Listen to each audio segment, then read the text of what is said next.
অবশেষে তোমাদের জন্য সুখবর, চলে এলো অফিসিয়াল বিজ্ঞপ্তি। তোমরা যারা ক্লাস 12 4th সেমিস্টার পরীক্ষা দিয়েছিলে 2026 সালে, তোমাদের রেজাল্ট প্রকাশিত হতে চলেছে। আগামী 14ই মে তোমাদের রেজাল্ট আসবে। তোমরা অনলাইনের মাধ্যমে রেজাল্ট চেক করে নিতে পারবে। অফিসিয়াল বিজ্ঞপ্তিতে কি বলা হয়েছে, ঠিক কটা থেকে তোমরা রেজাল্ট দেখে নিতে পারবে, এছাড়াও কারা পাস করছে, গ্রেস নাম্বার দেওয়া হয়েছে কিনা, এই সম্পূর্ণ বিষয়টা কিন্তু আজকের এই ভিডিওতে তোমাদের সাথে শেয়ার করব। প্রথমেই শেয়ার করছি উচ্চ মাধ্যমিক শিক্ষা সংসদের তরফে যে নোটিফিকেশান এসেছে, সেই অফিসিয়াল বিজ্ঞপ্তি এই মুহূর্তে অন স্ক্রিনে আমি রাখছি, তোমরা দেখে নিতে পারো।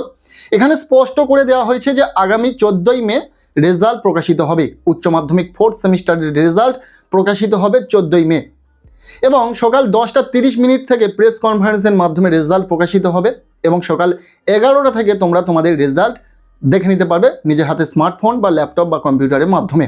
অনলাইনের মাধ্যমে তোমরা রেজাল্ট দেখে নিতে পারবে ঠিক সকাল 11টা থেকে। কিন্তু ঠিক কোন কোন ওয়েবসাইটের মাধ্যমে রেজাল্ট চেক করা যাবে সেটা সংসদ এখনও জানায়নি। নেক্সট বিজ্ঞপ্তির মাধ্যমে জানিয়ে দেওয়া হবে যে ঠিক কোন কোন ওয়েবসাইটের মাধ্যমে ছাত্রছাত্রীরা তাদের কাঙ্ক্ষিত রেজাল্ট দেখে নিতে পারবে।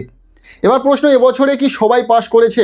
এই খবরটা কি সত্য? না, সবাই পাস করতে পারে না। যারা সাদা খাতা জমা দিয়ে আসে, যারা সাদা খাতা ছেড়ে আসে, তারা কিন্তু পাস করতে পারে না। তবে তোমরা যারা লিখে এসেছো তোমরা অবশ্যই পাস করবে। পাস নাম্বার কি রয়েছে সেটা বলে দিই। তোমরা যারা যে সমস্ত বিষয়ের পরীক্ষা দিয়েছো 40 নম্বরের, তোমাদের 40 নম্বরের যে সমস্ত বিষয়ের পরীক্ষা হয়েছে সেখানে 12 নম্বর পেলে পাস, ঠিক আছে। আর যে সমস্ত বিষয়ের পরীক্ষা হয়েছে 35 নম্বরে, অর্থাৎ ল্যাব বেসড সাবজেক্ট যেগুলো, সেখানে 35 নম্বরের পরীক্ষায় তোমরা যারা 10.5 বা 11 নম্বর পাবে, তোমরা কিন্তু পাস করে যাবে। এবার ধরো কোনো স্টুডেন্ট যদি পাস করা নাম্বার থেকে 2-1 নাম্বার কম পায়, তারা কি ফেল করবে? একদমই নয়। যদি কোনো স্টুডেন্ট 12 নম্বরের জায়গায় 10 পায়, অর্থাৎ আরও 2 নম্বর পেলে তবে তারা পাস করবে, সেই সমস্ত স্টুডেন্টদেরকে কিন্তু পাস করিয়ে দেওয়া হবে গ্রেস নম্বরের মাধ্যমে। হ্যাঁ, গ্রেস নম্বর এবছর তোমাদের 4th সেমিস্টারের পরীক্ষায় দেওয়া হবে। যেহেতু ম্যানুয়ালি টিচাররাই খাতা কাটবেন, তো টিচাররা সহানুভূতির সাথেই খাতা কাটবেন যাতে প্রতিটা স্টুডেন্ট পাস করে যায়, সেই ব্যবস্থা করবেন তাঁরা। তো এক্ষেত্রে যারা লিখে আসবে, যাদের খাতাতে নাম্বার বসানোর জায়গা থাকবে, আমরা বিভিন্ন টিচারদের সাথে যোগাযোগ করেছি, তাঁরা জানিয়েছেন যে যে সমস্ত খাতাতে নাম্বার বসানোর জায়গা ছিল সেখানে কিন্তু আমরা নাম্বার দিয়েছি।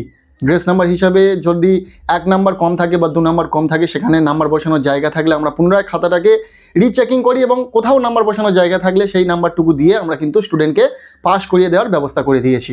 তো সেক্ষেত্রে তোমরা কিন্তু প্রত্যেকেই পাস করে যাবে, চিন্তা করার কোনো বিষয় নেই। আজকের এই খবরটি অবশ্যই বন্ধুদের সাথে প্রচুর শেয়ার করে দাও। তোমাদের রেজাল্ট প্রকাশিত হতে চলেছে, এই খবরটি প্রত্যেকের জানা দরকার।